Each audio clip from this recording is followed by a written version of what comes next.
Ya, assalamualaikum warahmatullahi wabarakatuh. Sampai ketemu lagi pagi ini di mata kuliah tata letak pabrik yang pertama. Oke, kita langsung ke presentasi.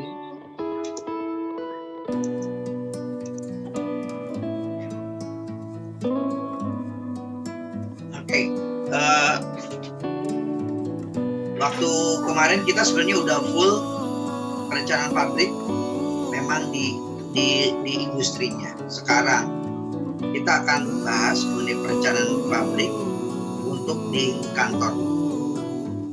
Nah, untuk memberikan, ini adalah tujuannya memahami pada masih tentang berbagai rencana pabrik dan kantor. Tadi pabrik udah, sekarang kantor. Jadi sebenarnya perencanaan pabrik itu saya bagi tiga bidang. Pertama bidang industrinya di pabrik itu sendiri, kemudian di kantor, dan satu lagi di gudang.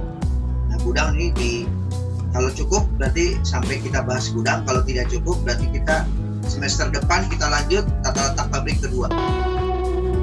Nah, kalau sekarang dihabiskan bisa selesai, berarti untuk tata letak pabrik yang kedua ini khusus untuk membuat pabriknya. Kita bikin rancang betul-betul, kita rencanakan, dirancang.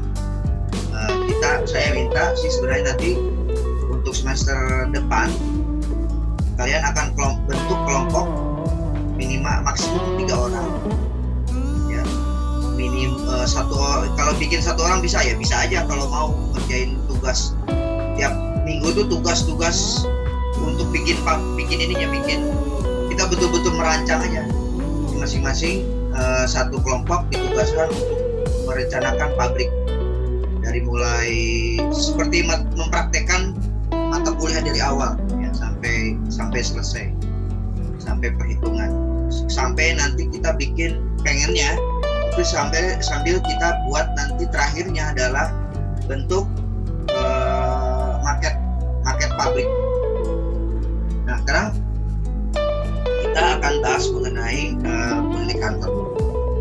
Jadi ini adalah tahapan untuk pembuatan kantor, merancang struktur organisasi dulu dan deskripsi jabatan, kemudian menghitung jumlah luas kebutuhan ruangan kerja, manajemen organisasi, terus kemudian kita perancangan tata letak kantornya, sama ujungnya adalah bikin ARC, bikin activity research diagram, kemudian black layout, kemudian pemilihan black layout berdasarkan grafik,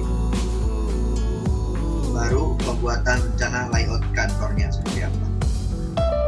Nah, nanti kita akan gudang, kita merancang sistem pergudangan dan pabrik, menghitung luas kebutuhan penyimpanan bahan baku dan barang jadi, menghitung jumlah luas kebutuhan pabrik, kebutuhan perancangan tata letak gudang dan pabrik, bikin terakhirnya ARC tetap bikin, ARD bikin, block layoutnya tetap bikin, pemilihan black layout berdasarkan grafik, baru pembuatan rencana layout. Nah, terakhir total 3 bidang ini, bidang industrinya di dalam pabriknya, di industrinya, kantor dan gudang, itu dibikin, dikombinasikan, dirancang secara utuh satu satuan wilayah pabrik industri.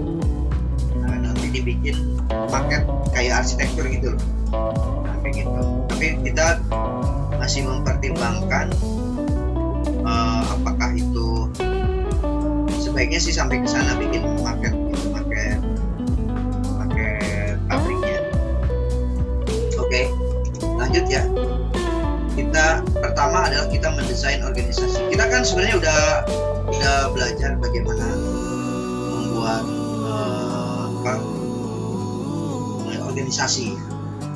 Nah, nanti kita akan bahas setelah mampu merencanakan organisasi, baru kita lanjut. Jadi sebenarnya yang kemarin tentang perencanaan pabrik itu lanjutnya ada di sini juga. Nah, kita akan lebih bahas nanti. Kita kalau desain pabrik kan, desain strukturalisasi kan kemarin sudah, cuma nanti kita sebentar. Nanti kita bahas lebih ke job desk, job analisisnya, yaitu job analisis itu terdiri dari jumlah job description sama job specification. Kemudian kita bahas bagian desain, perancang, sistem penggolongan dan penggajian. kita mengukur kebutuhan ruang kerja. Oke. Di manajemen itu ada fungsi POAC ya, planning, organizing, executing, sama controlling. Nah, kita lebih ke planning. Jadi kita harus memiliki satu desain strukturisasi di mana punya 6 prinsip. Satu, spesialisasi pekerjaan. Jadi organisasi punya spesialisasi pembagian tugas yang spesifik. Kemudian yang kedua ada departementalisasi, adalah pemangkuan pekerjaan. Ya, contoh misalnya di food ada pekerjaan instan, pekerjaan yang lain ada. Kemudian ada 3, ada rantai yang perlu diperhitungkan, adalah rantai komando. Kepada siapa hasil pekerjaan dilaporkan, sama kayak militer dan pemerintahan sama. Rentang pengawasan, jadi rentang satu orang itu dalam organisasi harus memiliki rentang pengawasan yang jangan terlalu lebar juga. Memperbanyak manajer pengawas, dan kemudian sentralisasi dan desentralisasi. Siapa yang memiliki keputusan? Dan 6 adalah formalisasi menurut tertulis dan terdapat tanggung jawab yang tertulis. Oke, kita sepintas tapi memang kayak seperti kemarin, cuman ada miripnya. Jadi strukturisasi itu ada bentuknya, formatnya seperti ini. Dan ini kalau berbentuk sekretaris bendahara, media operasi, supervisor gitu. Pembagian tugas ini kelebihannya adalah kesatuan perintah yang terjamin dalam satu tangan, terus kemudian mengamankan dapat berjalan lebih cepat, rasa kesetiaan kawanan dan lebih tinggi karena lebih saling. Kekurangannya adalah seluruh organisasi sangat tergantung pada orang. Jika pimpinan tersebut tidak mampu, maka akan terancam jantung organisasi. Kemudian pimpinan lebih cenderung otoriter dan karir lebih sulit berkembang. Ini bentuk organisasi. Tapi kalau misalnya ini ada asisten direktur utama, ada garis staf, ya. Nah, ini kelebihan dan kekurangan. Ini lebih terjamin sama ya.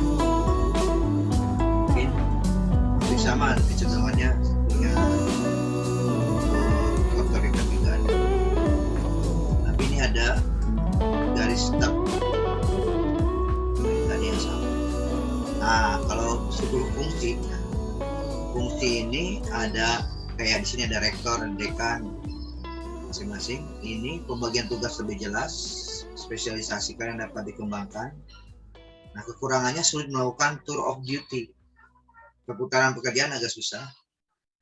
Kemudian karyawan merasa ahli sehingga sulit bekerja sama yang lebih mementingkan spesialisasi. Ya, tidak ada perintah kesatuan, ya. Jadi bisa berjalan dengan sendiri. Nah, yang kedua berikutnya adalah struktur produk. Kalau tadi berdasarkan fungsi, ini berdasarkan produk yang dihasilkan.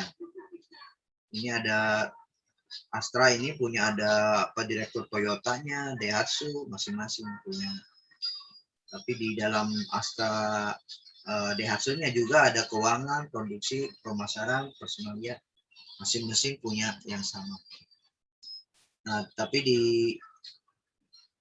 presiden direkturnya, kayak di menteri ini ada presiden itu ada menteri negara, menteri negara departemen.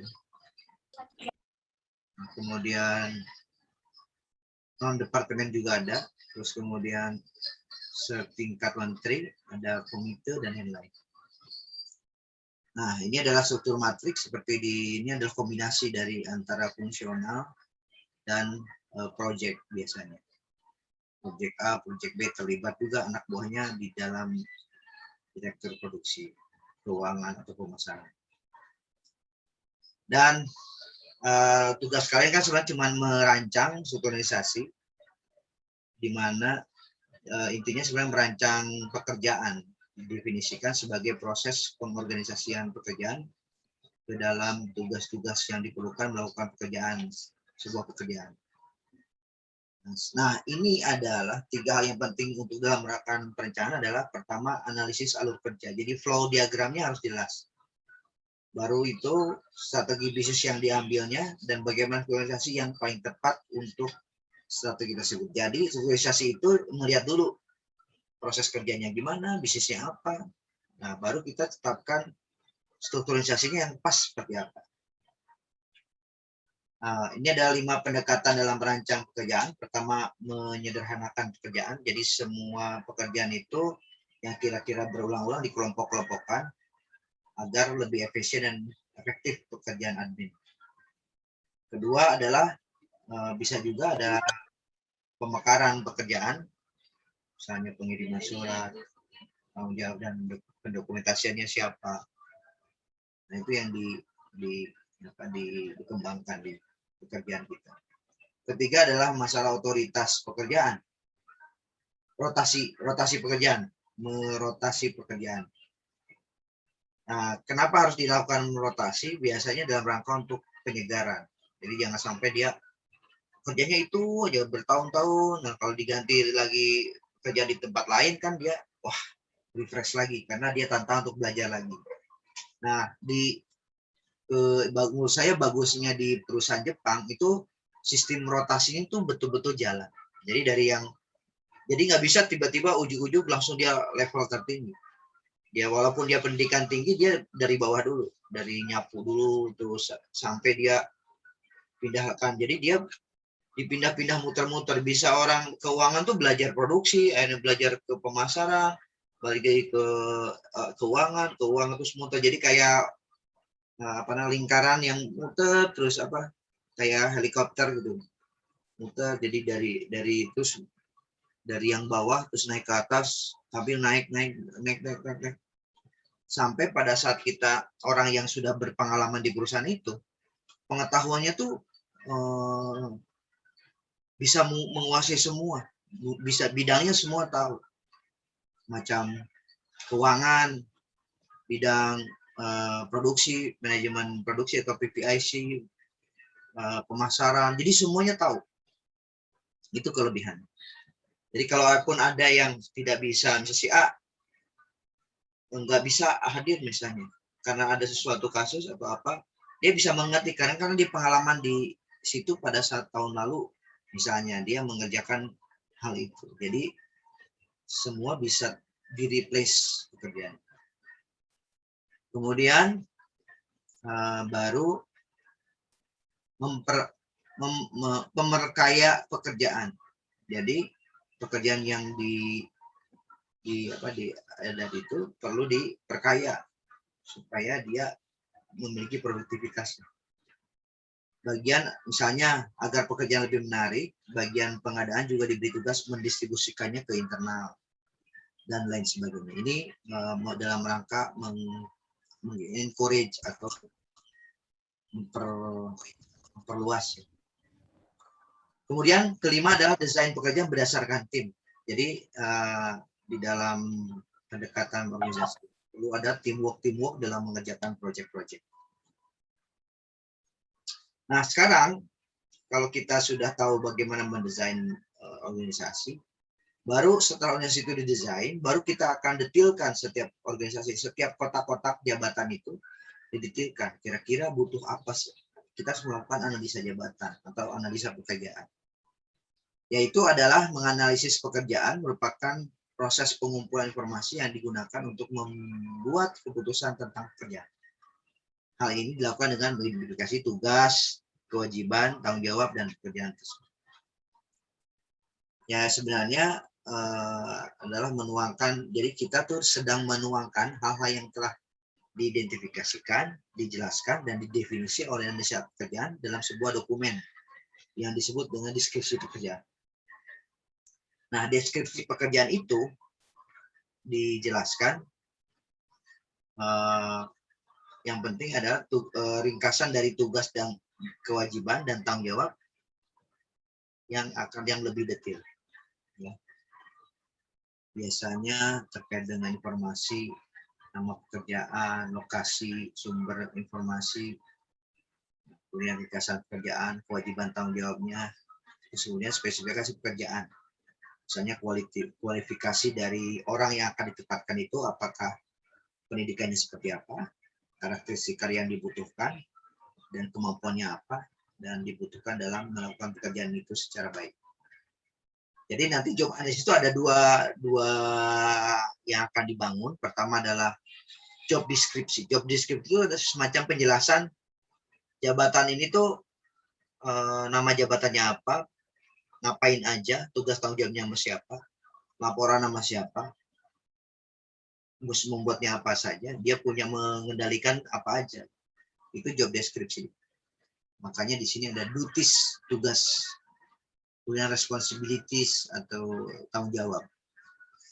Nah, tapi yang job deskripsi adalah menjelaskan kira-kira orang yang akan duduk di kursi jabatan ini itu harus persyaratannya orang itu adalah knowledge-nya, pengetahuannya apa, skill yang dibutuhkan di situ sebagai apa saja yang dia harus mampu, kemudian kemampuannya apa aja di sini. Nah, itu harus dijabarkan di dalam job spesifikasi.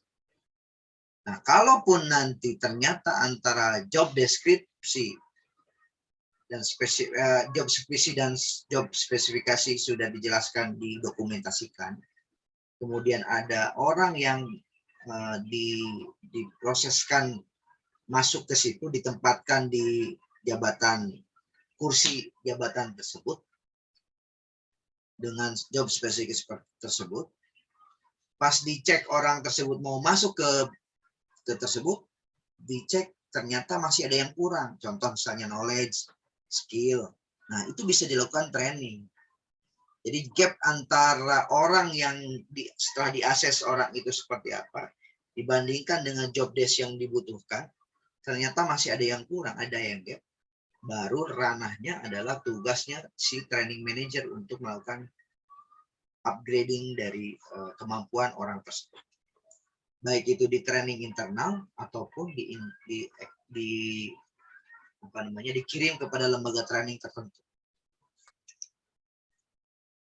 Jadi job analysis ini ada job description sama job specification, ya, di mana dari data ini akan sebagai bahan baku untuk melakukan human resource planning, jadi merencanakan kebutuhan orang, seleksi karyawan, kemudian rekrutmen dan seleksi karyawan, kemudian mengembangkan training development, merencanakan training dibutuhkan, kemudian job evaluation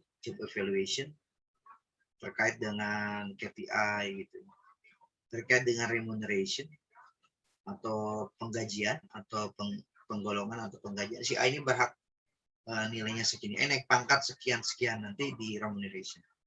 Terus kemudian performance appraisal, melakukan penilaian dari kinerja dari orang tersebut, melakukan personal information, lebih kepada informasi setiap orang yang menjabat tersebut, dan juga terkait dengan informasi untuk kepentingan safety and health, jadi keamanan dan kesehatan. Jadi bedanya antara job deskripsi sama job spec adalah job deskripsi adalah summary, jadi ringkasan dari apa yang karyawan kerjakan setelah diseleksi, after getting selected, jadi setelah lulus diseleksi. Kemudian kalau job spesifikasi adalah sebuah pernyataan menunjukkan apa yang si orang tersebut harus miliki setelah diseleksi. Nah, ini kira-kira setelah untuk diseleksi, bukan getting, untuk diseleksi, for getting seleksi, sebagai standar untuk menyeleksi orang. Itu adalah job spesifikasi. Jadi bedanya antara job desk sama job spec adalah kalau dari arti meaning, deskripsi dan jabatan, mendeskripsikan sebuah jabatan. Kalau job spesifikasi adalah menggambarkan dari kebutuhan dari jabatan. requirement dari kejabatan. Jadi persyaratan orang itu apa? Kayak misalnya kalau job desk itu adalah menceritakan tentang kursinya itu apa. Tapi kalau job spesifikasi adalah menyatakan ciri-ciri orang yang layak kalau duduk di kursi itu siapa. Ya. Kontennya adalah job desk itu adalah duty and responsibility, tugas dan tanggung jawab. Kalau job spec adalah kualifikasi dan pengalaman. Jadi pengalaman dan kualifikasi menjadi pokok pembahasan. Kalau job spec, job desk itu originnya adalah from job analysis, itu datanya dari analisa jabatan. Tapi kalau job spec itu dari job deskripsi, dari sini dulu baru. Kemudian aplikasinya job desk ini dalam rangka menyelesaikan atau menjadi solusi dari overlapping dari duty. Jadi menggambarkan dari supaya tidak terjadi overlapping. Jadi penindihan tugas dan tanggung jawab setiap departemen, setiap jabatan untuk memperjelas. Nah, kalau job spec ini lebih kepada bagaimana mempromosikan, reward, memberikan hadiah, dan bagaimana membuat orang lebih baik. Kalau motifnya adalah job spec ini, job desk ini adalah kepada explaining the job atau menjelaskan tentang jabatan itu. Tapi kalau job spec itu kepada menjelaskan gimana seseorang itu cocok untuk jabatan yang dimiliki. Kira-kira begitu. Ini contoh dari job desk dan spek. Misalnya di sini ada jabatan audit operasional, divisi operation, atasan langsungnya siapa, atasan tidak langsung siapa. Kemudian fungsi utama jabatannya bertanggung jawab menjalankan fungsi kontrol terhadap pelaksanaan aturan, kebijakan, dan prosedur departemen operasional dan target bisnis perusahaan. Tanggung jawabnya apa? Desknya sini. Kemudian instrumen yang digunakan. Kemudian tanggung jawab menyusun rencana audit, menentukan bla bla bla. Nah, kemudian melaksanakan proses auditnya apa aja. Sampai ya lumayan detail juga. Nah, baru ini job spec-nya. Persyaratan untuk menduduki jabatan tadi, level golongannya itu harus 3B. Kalau pendidikannya harus S1, usia sekitar 35-40 tahun, pengalaman 7 tahun bidang audit, jenis kelamin apa, spesifik lain, misalnya berani menghadapi berbagai situasi yang berisiko, tegas melakukan bla bla bla bla, udah. Karakter dari orang tersebut termasuk dominance, compliance, sama influence yang bisa diterima. Kemudian ini introduction training level. Nah, ini adalah program pengembangan audit operation. Sini ada pengetahuan SLA-nya apa aja untuk pengembangan dan seterusnya, keterampilan apa yang dimiliki. Kompeten audit operation adalah hard skill-nya ini. Hard skill-nya berarti kemampuan secara aplikatif, kemampuan audit internal, investigasi, deteksi. Nah, kalau soft skill-nya apa? Dia harus pernah ikut training, achievement motivation training, anti-thinking, training driving action, quality control, negotiation, bla bla bla. Ini soft skill. Peralatan atau kelengkapan audit operation apa aja? Seragam, ID card, kendaraan. Nah, kemudian hubungan kerjanya sama siapa aja. Hal yang dilakukan audit operasional tidak masuk kerja tanpa keterangan. Nah, ini adalah persyaratannya. Berusaha peralatan, mencuri, manipulasi, dan sebagainya. Baru tanda tangan. Nah, kira-kira itu yang menjadi job spec-nya ya.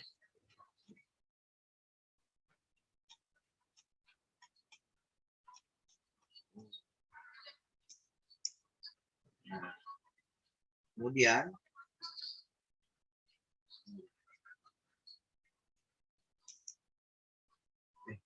stop dulu.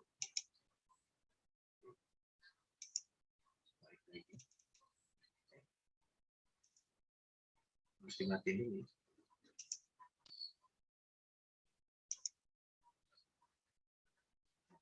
Oke, oh ini dulu matikan. Oke. Terus oke.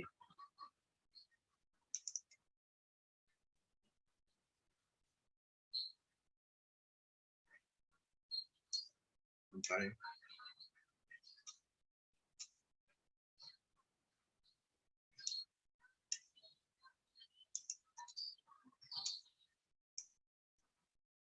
Gudang.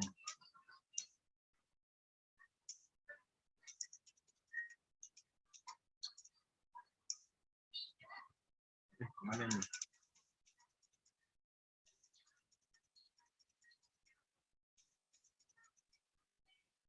Salah.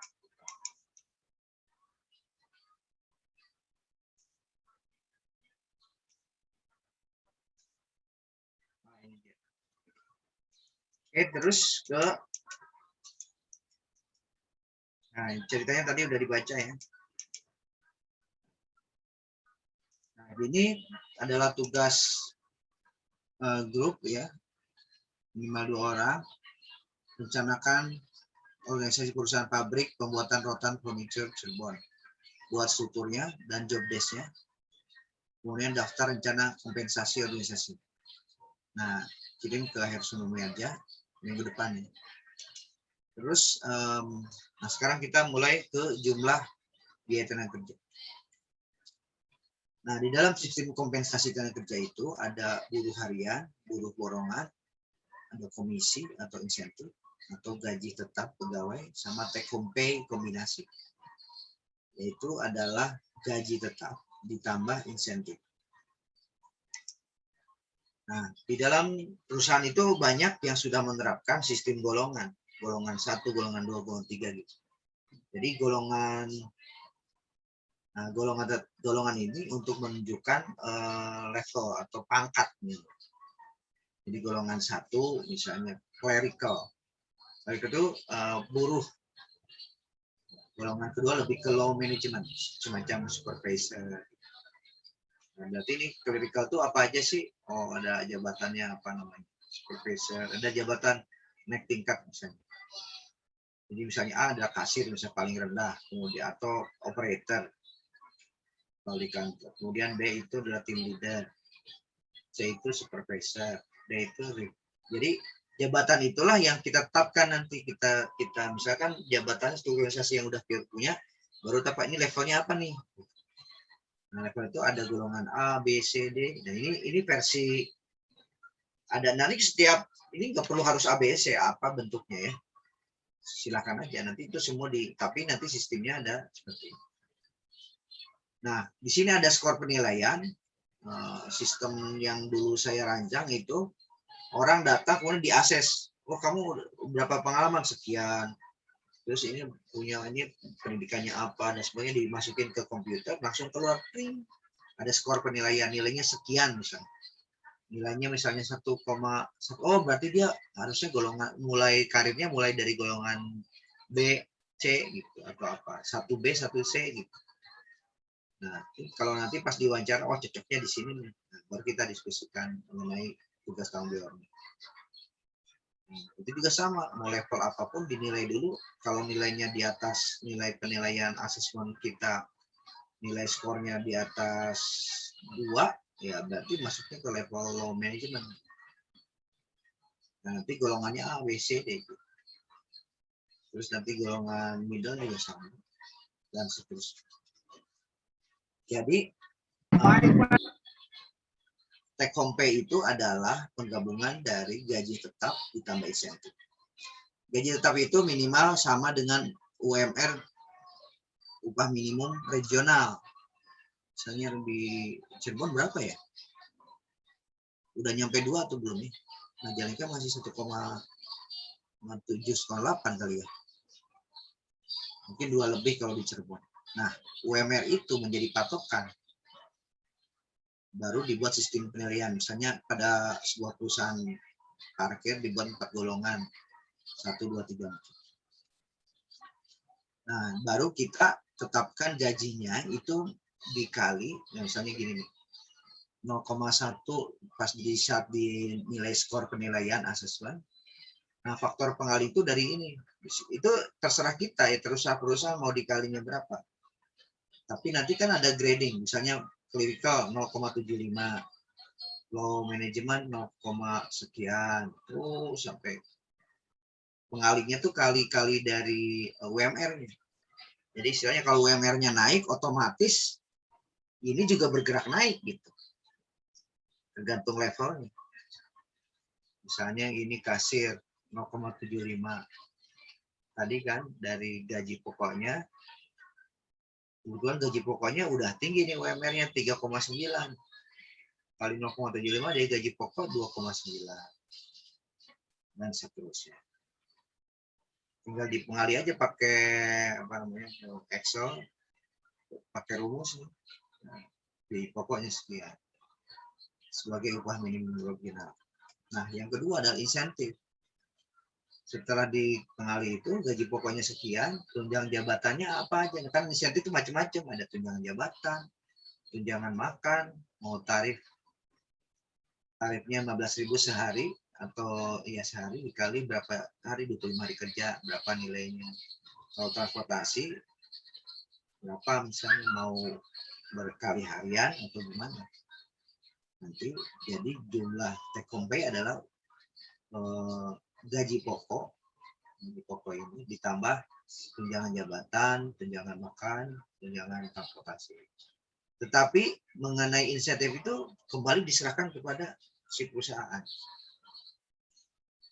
Terus kemudian ada tunjangan transportasi ya. Nah, ada istilah angka penyesuaian.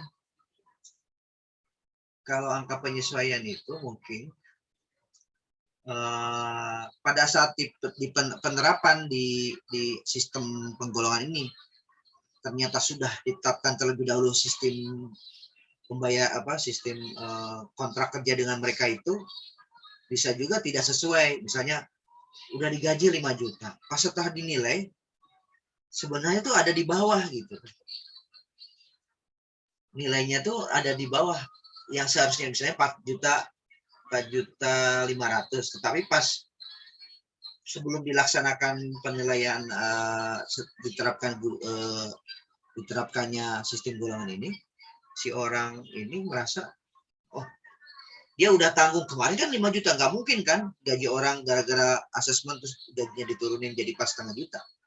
Ya, angka penyesuaian itu untuk mengukur, menyesuaikan dari angka yang sekarang dia terima. Intinya SDM tidak mungkin menurunkan gaji gara-gara hasil penilaiannya tidak sesuai.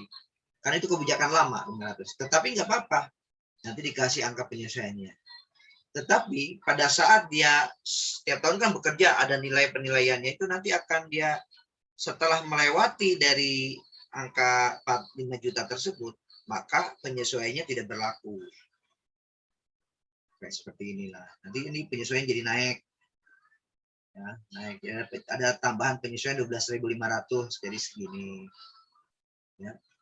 Terus nah, tadi yang pada saat asesmen tadi kan ada penilaian. Ini kan ada skor. Nah, skor. Ini skor penilaian. Skor penilaian itu di angkanya itu dapat dari setelah diukur, kita tetapkan dulu nih. Apa sih yang dinilai orang itu supaya dia dapat skor nilainya? Umur, pendidikan, pengalaman, pelatihan, kepemimpinan. Ini kasih bobot. Ini 10%, 40%, 20%, pelatihan 20%, lebih 10%. Nanti kita kasih grading 1, 2, 3, 4, 5. Misalnya 1, umurnya 18, antara 18 dengan 25. Masuknya grading 1. Baru nilai. Masukin aja ke komputer. Ini kalau di 25 sama 35 nilainya 2 dan seterusnya. Kalau misalnya pendidikan SLP 1, kalau SLP 2, S1 3, S2 4, S3 5 misalnya. Kemudian pengalaman berapa lama bekerja? 0. Atau bidang yang sama lah ya. 1,5, 0,9 sampai 9 tahun, 1 sampai 5 tahun, 10 tahun, 15 tahun. Jadi dihargai juga sebesar 20%. Kalau pelatihannya udah pernah ikut pelatihan apa aja yang mendukung dengan kalau kamu kerja diterima? Oh 2 kali Pak, kerja dulu begini. Nah ini di beberapa kali ada yang dan sebagainya. Berapa persen pengaruhnya? 20, bobotnya 20%. Kepemimpinan. Nah ini perlu ada penggalian bahwa kamu ini pernah memimpin nggak? Oh saya belum pernah memimpin, berarti individual. Kalau 2 mungkin lebih pernah saya menjadi tim, pemimpin tim lah. Terus yang ketiga bisa juga dia lebih ke kompeten atau ahli. Keempat efektif, kelima eksekutif. Nah setelah nilai akan keluar nilai jebret keluar, nanti dimasukkan ke dalam masuk kategorinya, skornya sekian, berarti kategorinya ini. Oke. Ini tadi udah jelaskan. Ini tugas 11 adalah tugas kelompok, buatlah rencana kompensasi penggolongan dan jabatan sesuai dengan organisasi yang ditujukan ke dalam untuk file Excel. Berapa jumlah kompensasi tenaga kerja selama 1 tahun. Nah ini sebenarnya tugasnya kalau kalian bikin dari awal pabrik, pada saat kita bikin pabrik, mulai awal perencanaan, dari produk, kemudian sampai ke tata letak, dan udah mulai ke arah sana, mulai strukturisasi, nah baru kita ngomongin kompensasi. Karena kenapa harus dihitung? Ya tetap harus dihitung. Karena apa? Karena pada saat akhir nanti, kita ini akan menghitung total biaya SDM dalam 1 tahun tuh berapa nilai. Nanti ke dalam studi kelayakan, nanti ke dalam nanti pengajuan biaya SDM secara keseluruhan. Ya, kira-kira itu.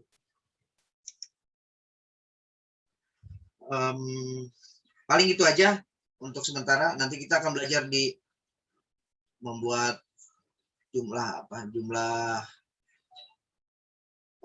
menentukan luas dari kerja ruang kantor. Oke, ini sampai sini.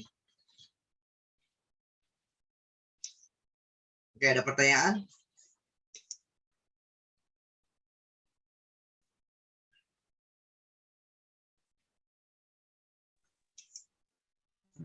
Mau nanya soal tugas, Pak. Ya. Untuk tugas itu dikumpulinya maksimal kapan ya, Pak? Minggu depan.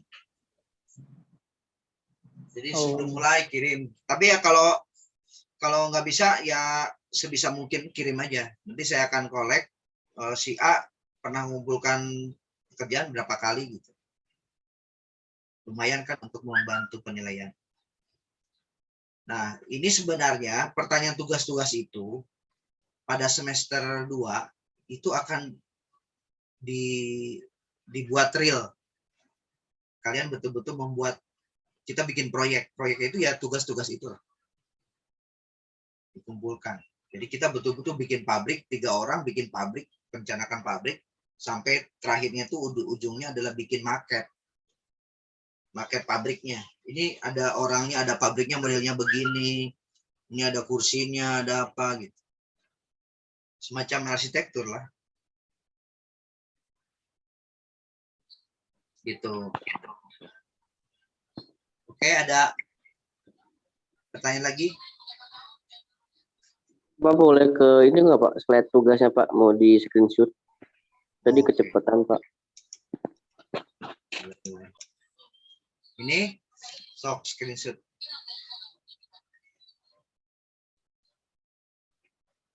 Next. Dah? Udah, Pak. Yang tugas 10 Pak. Tugas 10 ya. Kan saya rutin tuh kalau saya kirim videonya kan. Tapi nanti kalau mau ujian saya kirim juga presentasinya. Berarti itu dua-duanya tugas kelompok semua ya, Pak? Tugas kelompok. Dari mulai sekarang sebelum semester semester 8 kalian 6 sekarang genap ya 7 ya. Semester 7 itu kan kita ketemu lagi tata letak pabrik yang kedua. Nah, tata letak pabrik yang kedua itu tugas kalian adalah membentuk kelompok dan membuat pabrik betul ya. Kita pengennya membuat pabrik. Jadi merencanakan pabrik. Berapa jumlah berapa luas itunya. Luas pabriknya. Oke. Udah ya? Di foto. Ada pertanyaan lagi? Jadi mulai dari sekarang sudah mulai pilih-pilih temannya yang mau bisa kerjasama siapa aja. Kalau misalnya dia sibuk, nggak apa-apa, duitnya aja nggak apa. Tapi kalau bisa dia ikut karena percuma dia duitnya doang. Tapi pada saat praktek dia nggak punya pengalaman membuat pabrik, gitu. Merencanakan pabrik gitu. Nanti akan dihitung berapa harga jual si barang itu, berapa balik modalnya, berapa harga jual, berapa balik modalnya, berapa investasinya. Nanti kalau masalah berapa investasinya, nanti kita belajar keuangan di ilmu pengetahuan mengenai perencanaan pabrik yang satunya yang hari Senin. Nanti kita belajar keuangan bagaimana investasi.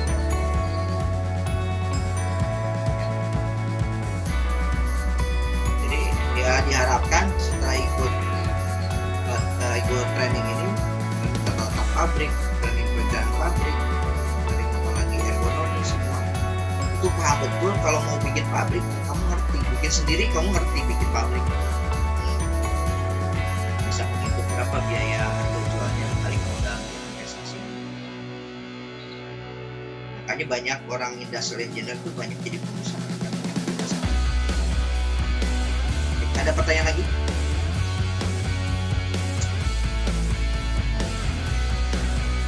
Tidak ada?